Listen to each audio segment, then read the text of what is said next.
Hey, everyone, welcome back to 996 The Howl. And honestly, I truly mean it. Welcome back. I think that was the longest I've been away from the channel. I decided to come back with a high quality video to show my sympathies for being away for so long. Don't be alarmed. Don't be overwhelmed by this.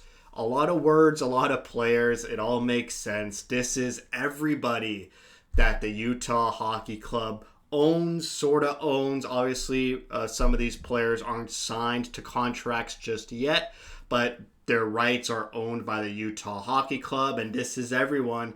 And knowing my luck, Utah will go out and sign someone by the time I post this video up. But for the next, month, 2 months, even during the season, before Utah makes any other in-season trades, this should be a video to reference. Okay, who is part of the organization? Show them this video or show yourself this video, bookmark it. And this is everybody. Get familiar with these players. It is a lot of players, and hopefully it doesn't become too overwhelming as we go through this video. It's my Excel sort of masterclass, if you will. I do a lot of Excel for work, so try to make it as visually pleasing as you can in Excel. So let's start. We'll start from left to right, left wing to goalie, and we'll start with the left wing section. I ranked this section an A. Didn't give it an A plus. The reason why I gave it an A, because Clayton Keller, you have him locked up for a long period of time. He's still pretty young. He's just hitting his prime in that mid to late 20s age. He's not, an old man just yet. You got Keller, Michelli, and Krause. Great future and core for your left wing. In the future, hopefully Lawson Krause is just a bona fide playoff, fourth line power forward. Your team is amazing if you put Krause on your fourth line, but for right now, he might be on the second or third line wing position. But Michelli, a wonderful magician on the ice with his playmaking skills, his skill to visualize the ice and make cross ice. I'm talking the whole entire ice, just cross ice passes right on the tape. Amazing. I cannot wait for the season to begin to see Michelli's magic once again. After that, yes, it gets a bit underwhelming. Carconi, bit of a fringe NHL sort of player. Yes, he did get 20 goals last season, which is a huge victory and accolade to put on his resume. Just a bit inconsistent for me. He'll score in bunches and then disappear for like 15 to 20 games. But he's a good sort of extra winger to have in your back pocket. And I don't hate him that he's on the team. Just saying, maybe not part of that future wing core.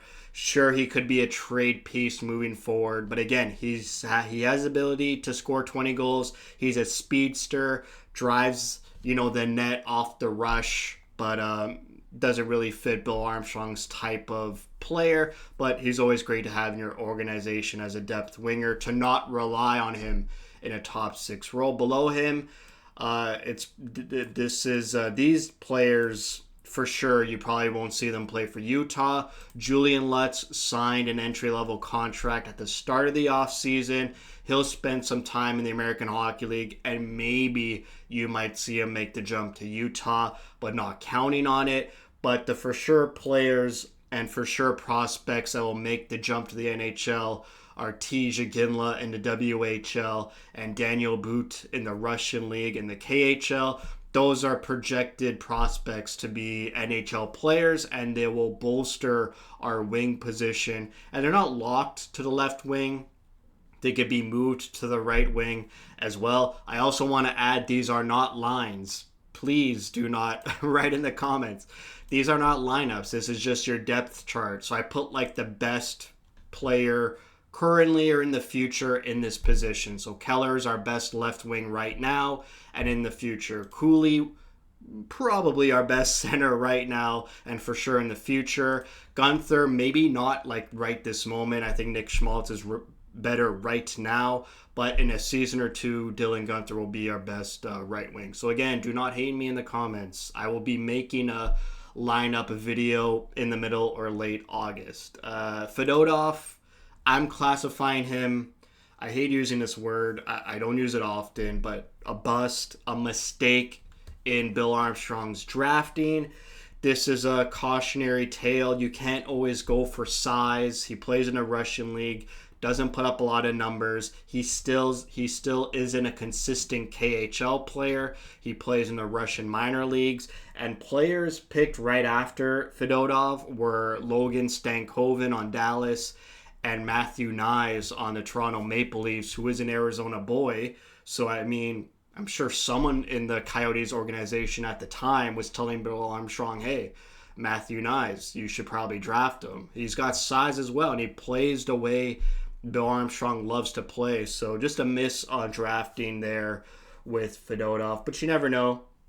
He could rebound, but it's getting pretty long in the tooth. He was drafted the same draft as Josh Doan over here. Next, we'll go to the centerman. A lot of centermen for Utah. Obviously, you don't run, 6 centermen on an NHL club. That's why I like Utah and Bill Armstrong and Andre Tourigny's vision to have versatile players. Kerfoot, Kerfoot, McBain, they could play on the wing. It doesn't necessarily mean all these players are going to play in the center position because you don't have 6 lines, obviously. We've seen Kerfoot play a lot on the wing, McBain sometimes as well. Your number 1 and number 2 centers for sure for Utah are Logan Cooley, Barrett Hayden, who just signed a contract a couple weeks ago. He needs to get 50 points bare minimum. I ranked the center depth for the organization as a B plus because it's hard to say right now, but I hope Logan Cooley becomes a number 1 NHL centerman on whatever team you put him on. But I don't think he'll be at that caliber of like Austin Matthews or Nathan McKinnon, Connor McDavid. It seems weird to put him in that conversation. I think Utah is going to move to the direction of having just deep, reliable centermen. And they're not weak in the center position, but they don't have that elite number 1 centerman guy, which is fine. People win cups with 4 great centermen, not necessarily having that number 1 NHL centerman. So Cooley and Hayden will be your number 1 and number 2. I would love Cooley to take that next step. He looked great in the last half of the season when he was paired with Dylan Guenther. So a full season, a full 82 games of Guenther and Cooley. Let's see what happens. And I think he has it in him to be number 1 on Utah as a centerman, just not an NHL number 1. And I love this depth of McBain, Kerfoot, Stenlund, who they acquired in free agency, and Nick Bukestad. Just really reliable, great two-way centerman who could play on the PK as well. Unfortunately, Kerfoot and Bukestad, this is their last season on Utah. They become expiring free agents. Maybe they re-sign them, maybe not.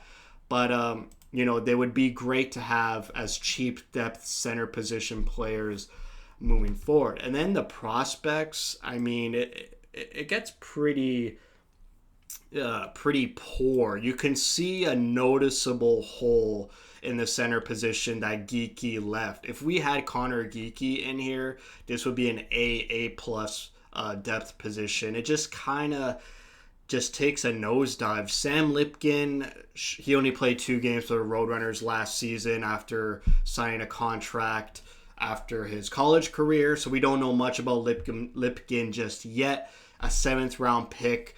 It's too much of a weight to put on Lipkin that he's going to be a second line centerman in the NHL. He's a 7th round pick. Let him bake in the American Hockey League and see what he has. These 3 players, they're not going to be NHL players. Cole Baudouin, who we drafted in the first round a month or 2 ago after Iginla. He is our next best center prospect now that Geekie is gone. He's going to take 2 years to season. He did sign an entry-level contract again a couple of weeks ago. I like Castagna as well, but I'm not sure what to make of these 2 guys. Again, they're not going to be number 1 centermen. Maybe they could be number 2. Maybe Baudouin has it in him to be a number 2 centerman, but honestly, I think they might be as a ceiling third-line centerman for Utah. Lutka as well. I like Castagna better. There's more buzz around Castagna over Ludka. And then the most recent draftees, Gabe Smith in the Quebec Major Junior Hockey League, Samu Bao in Finland, Owen Allard in the Ontario Hockey League, and Wojtek Hradek in Czechia. The great thing about the center position for this organization is they have a lot of darts to throw on the dartboard, and you never know. They might hit the bullseye with these prospects that they have here. What else was I going to say? I pretty much said everything here. I would say this is one of their weakest positions next to the right wing, but the difference with the right wing position is you could grab Iginla and put him there. You can grab Boot and put him on the right wing. If your left wing is really set up and there's no room for them to be in the top six, you can move them to the right wing. But yeah, you're kind of hoping one of these prospects here, most likely Boudouin, probably Castagna, and then it's a shot in the dark with the rest of them. Hopefully they could make the jump and be great NHL centermen, and we'll see what Lipkin turns into if he leads the road. Like the Roadrunners center depth is pretty poor, but their defense is amazing. I can't wait to talk about the defense for Utah and the Roadrunners. But yeah, it's obvious the center position in the minor leagues, it is pretty weak. Give it a B for that. And then we go to right wing. I ranked it a B as well, but obviously, like I just said, you can move someone over. Gunther is going to be your number one right wing. We have Nick Schmaltz for 2 more seasons. The Keller, Hayden Schmaltz line will be reunited this upcoming season. He's great to have. He plays extremely well with Keller. When you separate them, Schmaltz doesn't really produce. So thankfully, under Andre Tourigny, they play together a lot and consistently. And Tourigny doesn't have a short leash for them, as opposed to Rick Tocchet, who would give like Keller, Schmaltz, and Garland like 4 games, and then they make one mistake and he separates them. So thankfully, Tourigny doesn't do that. We have Josh Stone, who had a great, amazing 10 games or 11 games last season to finish off with the Coyotes. He was almost a point per game player, drives the net, goes to the dirty areas, crashes the net. Big power forward, love him. Liam O'Brien, hopefully going to be more of a scratch than playing games. He's a great locker room guy, great human, great presence. But in terms of on ice, I would only want him in the lineup about 30 to 40 games and use him when it's a heated, battled opponent you're facing that night, because he doesn't back down from a fight, never does. He's always ready to fight if someone challenges him, which you love to see. In the Roadrunners, you got Ratu. I know it looks like Ratti, but it's pronounced Ratu. And they got Matika, Nord. They just signed contracts with Utah at the beginning of the offseason. I'm excited to see how they do in the American Hockey League. Milos Kelemen's probably going to be your first guy up if a winger gets injured for Utah. He's like a low risk, sort of plays that bottom 6 winger role pretty well. Not pretty well, just average in the NHL. He's not going to light up the lamp. He's just going to do his job when you call him up and not ruin his development, as opposed to Nord or Matika. Poganski and Drew, again, just veteran American Hockey League players. Vadim Moroz, he's in the Russian KHL League. And Zelenka in the NCAA. Don't hear too much about him. Moroz, sort of a little bit of a buzz for him in the KHL. We'll see what happens with him. Then we go to the defense, which I gave an A+. It is their strongest position, which I love. I thought for sure they would draft a defenseman in this most recent draft in the first round. They decided to go with Iginla and then make the trade for Sergachev, and it makes sense for sure. They need help. They needed help on the defense right now. They didn't have time to wait 2 or 3 more years for a first-round defensive prospect to mature and become acclimated and be an NHL player. They needed help right now, and it cost them a really good center prospect in Geeky. I like this defense. Sergachev, Dursey, Valimaki, Marino, Cole, Kesselring. This is pretty much going to be your defensive pair for Utah. I don't like Valimaki here. It's a glaring hole, obviously, when you look at it. He needs to be here in his third pairing with Kesselring. So obviously, if they're close to a wild card playoff position in February, March, I could see them make a trade for a second pair defenseman. You bring Valimaki down. You have Cole as an in and out sort of guy. He's there for that veteran Stanley Cup pedigree, but not playing every night. So there's obviously an issue with Valimaki here, but you never know. He could grow into the role and be a bit better. I think he stalled a bit. Didn't have a really good season last season. His first season with the Coyotes was really surprising after being claimed off waivers. Then we go to these Roadrunner defensemen. This is it. You got Zuber and Soderstrom, Kolyachonok, Lamoureux, Duda. We could not talk about Connaughton and these Koch, Onyebuchi, and Connaughton, but the rest, these 5 defensemen, really special defensemen. They're going to be great on the Roadrunners.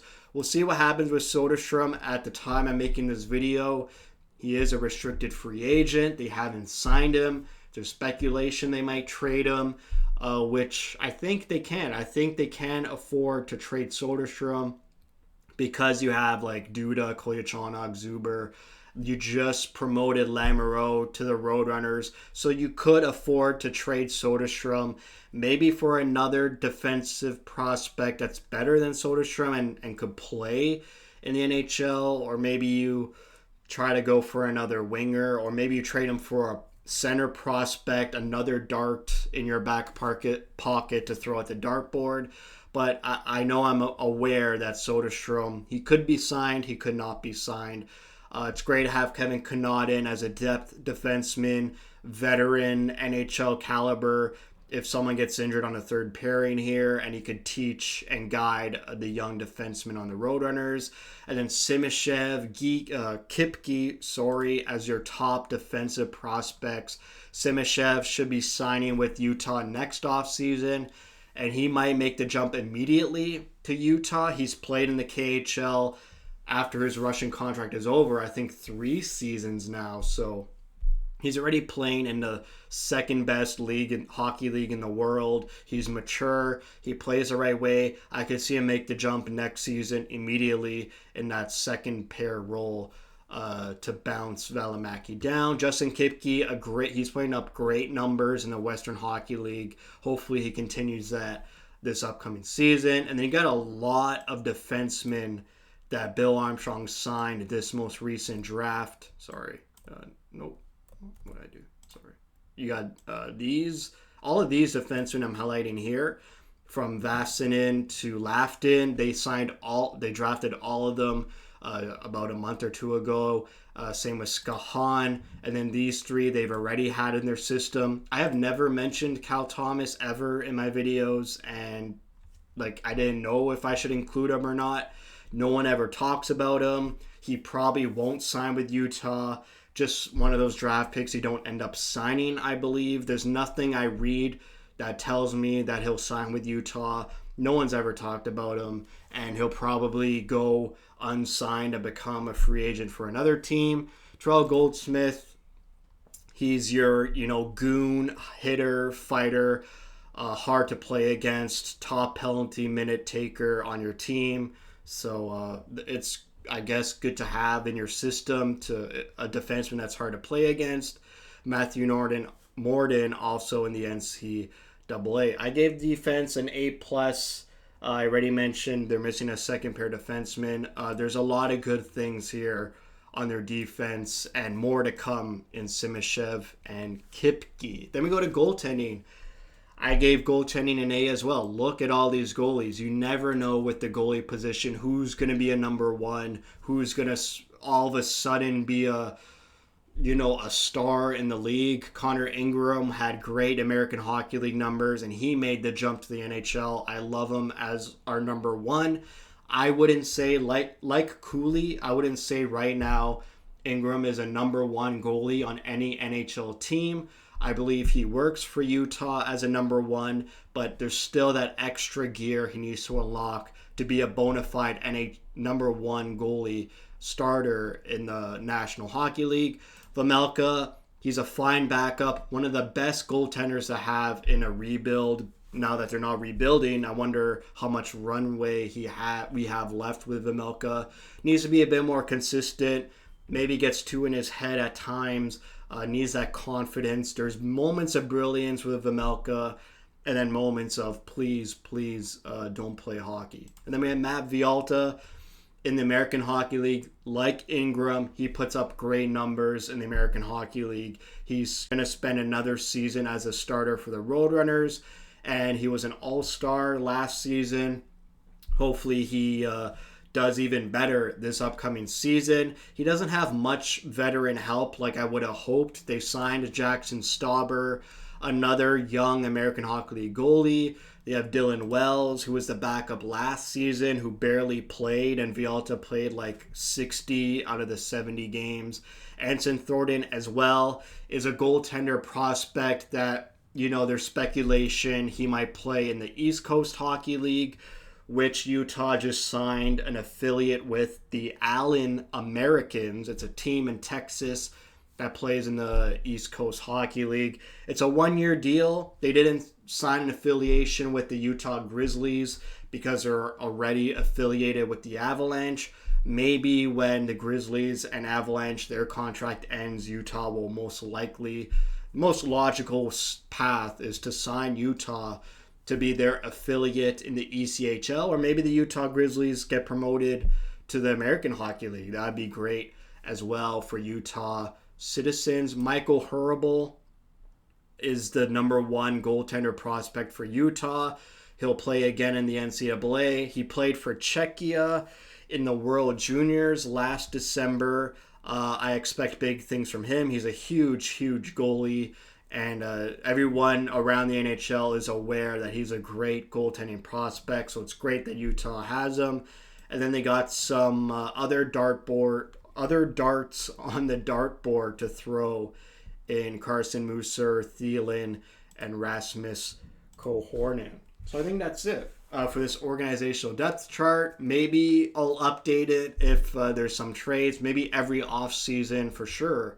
I'll do another analysis and review as things change. But at this moment, just a clear snapshot of all the hockey players Utah has the rights to, and just grading the depth of each position and showing you guys, some glaring holes they have in the center position. Maybe some analysis that Valimaki is best suited for a third pairing role. But other than that, loving their defense. I'm okay with their goaltending right now. I could see a trade. I could see them trading Vejmelka later in the season, or just moving on from him after this upcoming season, even though he's a great human and he's a great person and he was great during the Coyotes rebuild. The wing position looks really great with Iginla and Daniel Boot. Boot will likely make the jump next season with Simishev. They play on the same Russian team in the KHL, so they could make the jump together. Iginla, another great, could be a top 6 winger, power forward, a more skilled player than Doan, but they both play with that, never-ending motor, crash the net, not afraid to go into the dirty areas. But Iginla has that sneaky skill that makes him a top 10 draft pick, whereas Josh Doan was a second-round draft pick. So that's it for me. Thank you for watching. My next video will be my top 10 prospects for Utah. And then from there, maybe have some fun with some other videos in this pretty quiet off-season recently. So that's it for me. Thank you for watching. If you like what you see, spread the word. And as always, thank you for your support.